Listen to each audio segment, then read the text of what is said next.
Earlier this month, Creative Assembly dropped an expansion for my favorite video game, Warhammer Total War, and after seeing this trailer, I had to see if I could build my very own Empire War Wagon.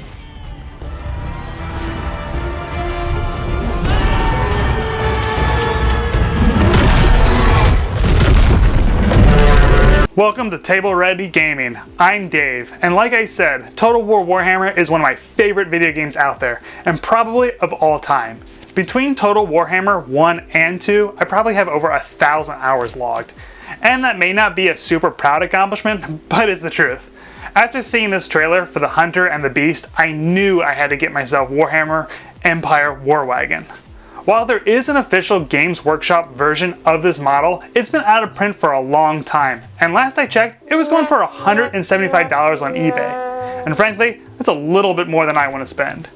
So I decided it was time to dust off the old scratch building skills and get to work. Let's get down to the hobby bench and see how I did. Right, so let me start off by saying this is not a tutorial on how to build an Empire War Wagon. This is a scratch building journey that we are taking together. It's been a long time since I've done any model scratch building, and I haven't really done much scratch building since my 40k orc army, which was by far one of my favorite armies I have ever built. However, that being said, orcs don't quite have the standards that other scratch building armies have. I mean, at the end of the day, you can say, hey, this was built by orcs.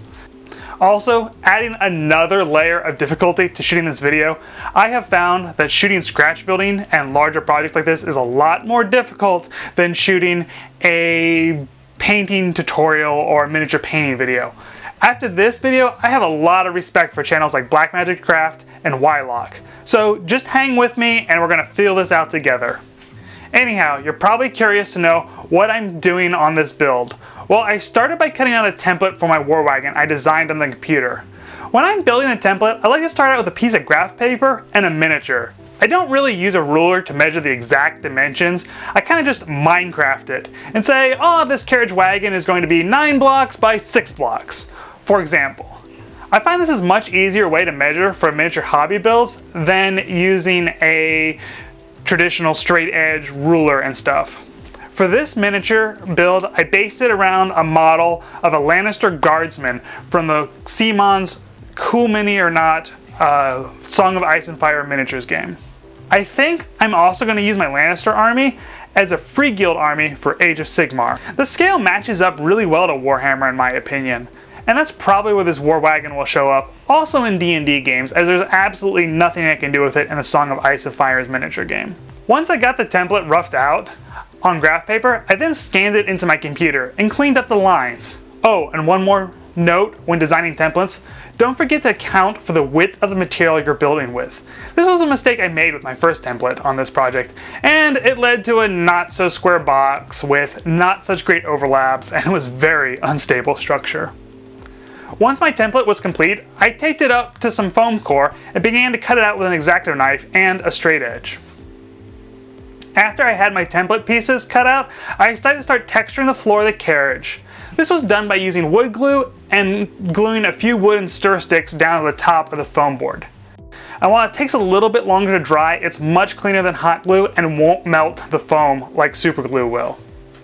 I made sure to stagger each wooden stir stick to simulate a wooden panel floor. I didn't worry about cutting any of the stir sticks down at this point. I just let them overhang the sides of the poster board. This allows this process to go much faster. And then I also used a paper towel to wipe up any glue that leaked between the panels. Don't let it dry on top, as these glue blobs will certainly ruin the effect that we're going for here. While that was drying, I also used my wood glue to glue together the walls of the carriage. I like wood glue for this because it's super tacky and bonds foam board really well. And then I used pins to hold the walls together while they dried. I also took this time to glue some more cocktail sticks along the top of the battlements of the carriage to cover up that foam texture. Once that was done and the glue was dry on the carriage floor, I trimmed off the edge of the wooden stir sticks and glued the floor into the bottom of the carriage. I secured the carriage with pins, like I did for the walls, except I decided to use flathead pins that I dipped in wood glue as I would leave the pin in the build permanently. While the heads of these pins will be covered up, they do make awesome detail for nails and rivets if you're going to be using them in your scratch builds. I then cleaned up the inside of the flooring by adding a sideboard. In the Total War Warhammer model, the inside of the War Wagon has vertical wooden boards running up and down on the sides and the inside of the wagon. I decided not to include this detail as I thought it would make the model look too much wood with the floor panels and the vertical woods, and I decided to break that up with flat detail. We'll have to see if that was the correct call when I get this all painted up. Now, it's been a little bit of time between my last video and this one. In fact, I had originally hoped to have this video published the same day as the Beast and the Warlord DLC dropped, and see if Table Ready Gaming could ride some of Creative Assembly's hype train. Unfortunately, that obviously didn't happen. That's for two reasons. First, this project turned out to be way more ambitious than I originally thought. The second reason is that a few weeks ago, life kind of threw me a curveball in the old career department, and left me scrambling a bit. Everything is going to turn out okay. I'm confident of that. I'm excited to start a new chapter in my career, and I'm a firm believer that everything in life is temporary and therefore has a beginning and has an end. So we need to be prepared for that and embrace change. So why do I bring this up? Well, simply put, I'm a big proponent of having hobbies and following your creative passions. Even if you're not the best at them, or don't get any sort of monetary reward from doing them. That way, when life throws you a curveball, you can escape to them and recover a bit. Meditate. Think about what your next action steps are going to be. During this build, there was a lot of inward reflection on my part. And I don't know about you, but personally, I feel like I live in a society that asks me to take too much personal identification from what I do as a career. Think about it. When you go to a social gathering and you're making small talk with a stranger, or you're on a first date, what's the first question someone asks you? What is your name and what do you do for a living? While I don't think there's anything inherently wrong with this, other than the fact that it generally leads to boring conversation, especially if you honestly have no interest or understanding in the other person's career. But remind yourself, you're a human being, not a human doing. You are more than your job and career, so look for passions, hobbies, and interests outside of it. Don't rely on what you do to define who you are. Jobs and careers change through the seasons of life. I think that's why so many people simply have no idea what to do with themselves when they aren't working. And personally, I don't believe anyone is going to be on their deathbed and say to themselves, man, I wish I spent one more day at work. Plus, next time you're meeting someone, I challenge you to break the social script a bit. Ask someone what they enjoy doing, not what you do. I think you'll find that you'll make a stronger emotional connection with this individual and have a much far interesting conversation than comparing daily to-do list. So while we're on the subject of pivoting when plans don't work out quite like you had hoped, then I might as well explain why I'm gluing sequins to the side of my war wagon. Originally, I thought this would make some interesting looking armor plating, kind of a fish scale look. While I still think this is an interesting idea, and the sequins could be an interesting hobby tool with some fun application, they weren't working here. This was quickly becoming a mess, and too thick to add any sort of detail on top of it. I think doing a bunch of work to simply rip it off is going to be the theme of this build, as this is the second time I spent the first part of my hobby time undoing what I had done the day before. That's why I'm saying this video is a scratch building journey, not a how-to video, because we're experimenting together. While I hope you glean some insight and inspiration from watching my channel, Table Ready Gaming, is more about encouraging you to enjoy the process of hobbying, not telling you how to do something. Also, about this step, Creative Assembly released a second video that showed the War Wagon in such better detail. And that video had this piece of artwork in the video. I felt like the armor had a more shingled appearance than what I was getting with the sequins as well. So I got out a thin piece of plastic styrene and I cut these sheets into straightish strips. I intentionally left these strips kind of wavy and ununiformed, as I think it gives the final model a more haphazard look. When I glued them to the side of the model's carriage, I alternated them and overlapped them. This is a diversion from the original artwork, but I wasn't going for 100% accuracy when matching it.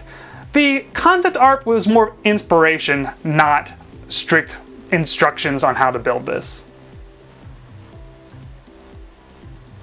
I then added wooden stir sticks to break up our sheets of armor metal on the side of the wagon. I'm pretty happy about this project at this point, and am very pleased with how it's coming together. I then cut down my pins and drilled holes in the wood and drove the pins in the sides of the wagon to add stability, and also simulate nails holding the wagon together. The next part was to work on the door section of the model. In the Total War games, these doors open up and allow organ guns to fire. I think at this point having functioning doors is beyond my ability, but I would like to put the illusion of the door on the front and the rear of the war wagon. I picked up some thin craft foam from the hobby store and cut it into thin sheets. To simulate a wooden element of the wagon, I added a wood grain by running the foam across a wire brush. I then attached this to a thicker piece of plastic styrene and glued it to the front and the rear of the wagon. After that, I got started on the support structure for the carriage box. This part was a lot of fun to build, and while I had a general idea of what I wanted to do, I didn't have as well of a thought out plan as I originally intended. So I made up a lot of this as I went. I decided to build the wood frame out of balsa wood, as this is a material I'm more familiar with than foam. And I don't own a Proxen hot wire cutter or any sort of fancy cutting tools. If you've never worked with balsa wood, it has some interesting properties. It's a very soft wood and is fairly inexpensive to pick up. I think I spent a total of $10 for all this wood, and I have plenty left over for future projects. There are a few tools you need, like a small hobby saw and sandpaper. I also think getting a miter box would be a lot more helpful in the future for ongoing projects, as I doubt there is a true right angle in this entire build. If you're looking for tools to start building with balsa wood, I would encourage you not to get the wood clippers. These clippers do not give you a clean cut, and the wood will splinter at the seams. Personally, I prefer to use a saw and X-Acto knife. Some small wood clamps are also super helpful to have around. This was probably the most intensive part of this build, but for the sake of time, I'm going to brush over a lot of this, as it's mostly just measuring, cutting, and sanding. If you'd like to see more detailed video about working with balsa wood, feel free to leave a thought in the comments below of this video. Here at Table Ready Gaming, I have a lot of miniature painting tutorials, but it's already been pointed out on my channel is called Table Ready Gaming, not Miniature Ready. So yes, I have plans to do more than simple miniature painting on this channel. Some of those things would include more scratch building videos like this, terrain building videos, and even how to play or / game mechanics to incorporate into your RPG and tabletop games. If you enjoy that kind of content, I encourage you to subscribe if you haven't already. Also, if you want to support this channel, please do so by sharing this video with a fellow gamer. And if you'd like to do even more to help us grow, look down in the description and see the channel links. Follow me on social media. Lastly, if you have any questions, please leave them in the comments, or feel free to email me at tablereadygamingdave@gmail.com. I really am enjoying all the feedback and conversations I'm having with the YouTube gaming community. So if you're ever wondering where you can get balsa wood, I personally get mine at the local fabric store, Joann's Fabrics. I'm pretty sure that they are a national franchise. And from my guess, looking at my analytics, I don't believe a lot of my viewership would spend much time at a fabric store. But you'd be amazed at what kind of treasures you can find there. Again, I encourage you to always look for inspiration outside of our hobby. And while I love supporting my friendly local game stores, I understand that not everything I need for my hobby can be found there. If you're lucky enough to have a model train store in your area, be sure to check it out for supplies to scratch build for your hobby. I know for the longest time I've wanted to have a grimdark hover train for scenarios of Necromunda and Kill Team to play on, and I'll probably have to add that to the to-build list. Once the wooden support structure was built, I felt like I needed to add some more detail to it. This does two things. First off, it makes the model more interesting to look at. However, adding extra detailed bits can cover up a lot of mistakes and draw attention away from more of my bigger flaws in assembly.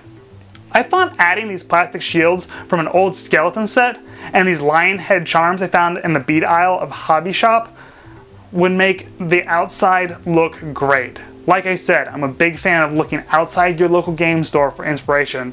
If you're at a hobby shop, be sure to take out beads, scrapbooking, and jewelry making aisles. They're great. At this point, I was pretty proud of this build and very happy with how it was looking, except one small problem. It was way too big. When I put this next to some 2-scale horses, it looked ridiculous and completely unreasonable that these horses would ever actually be able to pull this wagon, even when applying real cool engineering ideas to this model. So I called it a night and slept on it. But in the morning, I decided this model still looked way too large and I needed to shorten it. So once again, I spent some time undoing a lot of the work and I sawed off the lower part of the support structure to shorten the height. This was a painful thing to do, but in the end, I think it makes a much nicer model. Okay, so one more step for this video, and that's building the wheels for this wagon. For this, I used some washers. I started by gluing them to a sheet of plastic styrene. I then glued 3 washers together, or 2 more on top of the existing washer, to bulk out the wheel.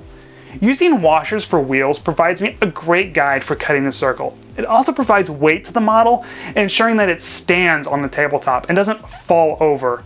While the initial investment of washers can be expensive, I spent $30 on this box of washers. I will be able to make wheels for days before having to buy any more. Once the washer was glued down, I cut out the plastic card with my X-Acto blade and proceeded to sand the plastic into a nice clean circle. Then, using my pin vise and a drill, I drilled out a nice circle in the middle of the plastic for the dowel rod to fit through. Then, to finish off the wheels, I applied a foam circle to the outer side and applied some texture with a wire brush and a pen.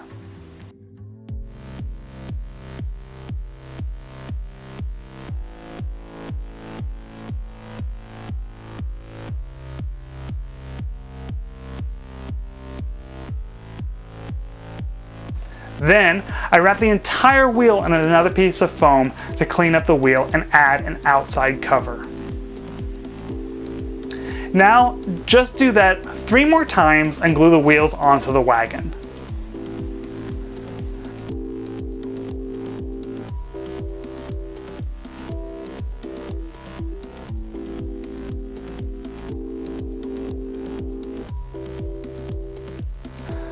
Well, there you have it. That is the build part of my Empire War Wagon. While it's not perfect, I'm still very happy with it, and I'm looking forward to using it in a game. Maybe my party needs to get chased through the jungle by a giant lizard. Anyhow, this is typically when a project like this is placed on my shelf of shame, and I get distracted and move on to other things. However, I'm going to use my growing YouTube community as my online accountability partner to make sure this project gets finished. I think this build will probably take 2 more videos to complete, one for the crew and the second part to paint and base. I have a few parts on order that I'll need to finish this build, so don't be surprised if my next video isn't working on this war wagon. Plus, I kind of want to have a horror theme for October's hobby time, so it may be a while, but be sure to subscribe and stay tuned to see this build completed. Well, I hope you enjoyed this video, and if you have any thoughts about this build or the video, I'd love to hear them. Or maybe, if you could tell me what you think of Hunter and the Beast DLC, as I actually haven't had a chance to play it just yet, I'd appreciate it. Anyhow, I'm Dave, this is Table Ready Gaming, thank you so much for watching, and I'll see you in the next video.